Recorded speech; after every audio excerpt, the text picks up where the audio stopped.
જો મિત્રો કમ્પ્લીટ થતું જાય છે. ધોરીઓ બાંધવાનો એ બહુ કઠણ પડે હવે, કારણ કે ટોરાઈ ગયું છે બધું. બાકી આમ કેમ કામકાજ લાગે હવે? ચોખ્ખું દેખાય છે ને બધું. દેખાડ દો. દવા છાંટવાનું કામ પણ ચાલુ છે. મનુભાઈ દવા છાંટે છે. દેખાણા એટલે હવે દવા છાંટતા હવે પછી આની ઉપાય દી ને હમણાં 10 દિવસ બહુ વાંધો નહોતો, પણ દવા અગાઉ મારી દેવી હારી. પછી ચૂસિયાનો થ્રીપ્સનો ટાઈમ છે એટલે દવાનો રાઉન્ડ અગાઉ મારી દીધો. કપાસમાં છાપકા બેહવા માંડ્યા છે, અમુક ઝીણા ઝીણા ઝીલવા થઈ ગયા છે. પછી જો લાલ ઈવળ ગીરી ગઈ ને તો આપણું ઉત્પાદન પૂરું થઈ જાય. 10 દિવસે ફરજિયાત ફુવારો મારી દેવાનો, એટલે ટેન્શન નહીં. હરકભાઈની અંદર કંકોડા નાખ્યા હતા, પણ કંકોડા કંઈક જ થયા. આ નર છે. માદા હોય ને તો પાછળ એને કંકોડું હોય, પણ માદા ક્યાંક જ છે. દાદુ ભાઈ નર છે, કાઢી નાખ્યા કણકરા. કોક છોડો રહી ગયો છે. જો જે આ પાંદર્યા ને સ્યાજ ફેર છે. જો દવાની જરૂર પડે જ, મારવી જ પડે. આ ઘરે ખાવા માટે ગુવાર એ કહે શીંગું. ગુવારના ભાવ 2000 રાજ્યમાં છે, 1700 થી 2000 રૂપિયા. આપણે તો ઘરે ખાવા માટે બનાવ્યું એક શાક.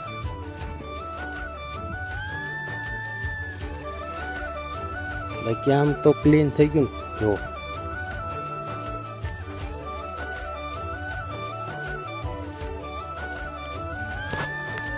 વાળા બાંધી દીધા છે.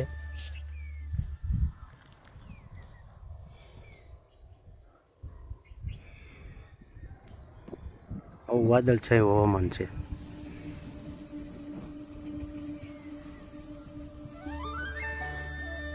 કેવું લાગ્યું કપાસની અંદર આપણું કામકાજ? જરા કોમેન્ટ કરીને બતાવજો દોસ્તો. કમેન્ટ કરી નાખવી. આમાં તમને કંઈ ખામી દેખાતી હોય તો કહેજો મને.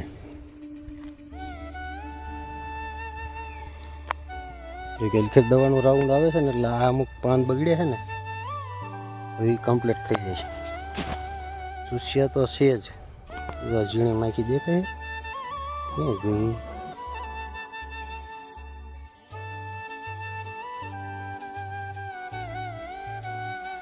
જો પડી ગયું. જોઈ દવા આવતા ને સાથે પડી ગયું.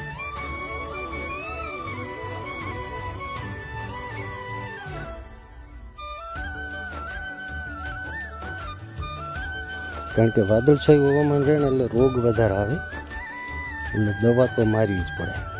10 દિવસે મારી જ દેવાની ફરજિયાત જો ઉત્પાદન લેવું હોય. ને આમાં લાલ ઈવળી ઝીંડવાની અંદર બેસી ગઈ તો પૂરું થઈ રહે. કપાસનો પીરિયડ પૂરો થાય તે પહેલાં હરગવાની શેંગો ચાલુ કરવાની છે. આમાં આજ ફાલની દવા નાખી છે. શાયદ વધ અટકી જાય અને ફાલ પકડી લે, એટલા માટે.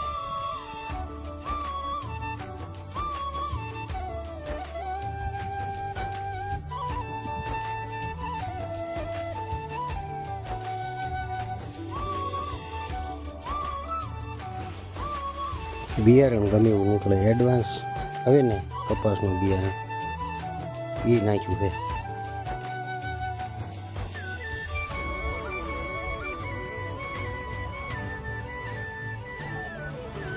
આવા દૂધમાં બેહવા માંડ્યા છે. ઈવળની દવા તો ખાસ નાખવાની, કારણ કે ફાલની અંદર બેસી જાય એટલે ઝીંડવામાં ઈવળ થઈ જાય. 2 પેશી સારી નીકળે, 2 ખરાબ નીકળે. દવા ઈવળ તો કપાનો ડાબકો થાય જોરદાર. કારણ કે આવું ફૂલ હોય ને, ફૂલની અંદર જ માખી ફૂલી મૂકી જાય ઈવળની ઓલી, એટલે ઈવળ થઈ જાય.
હેલો દોસ્તો,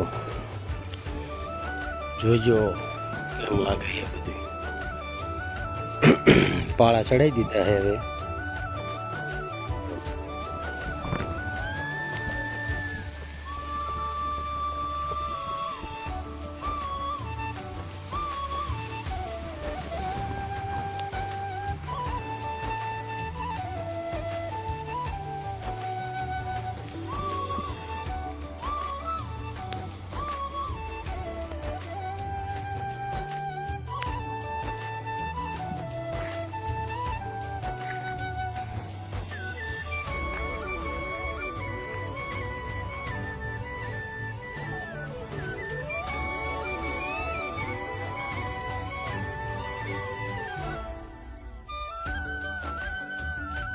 સરગવો છે, સરગવો ભેગો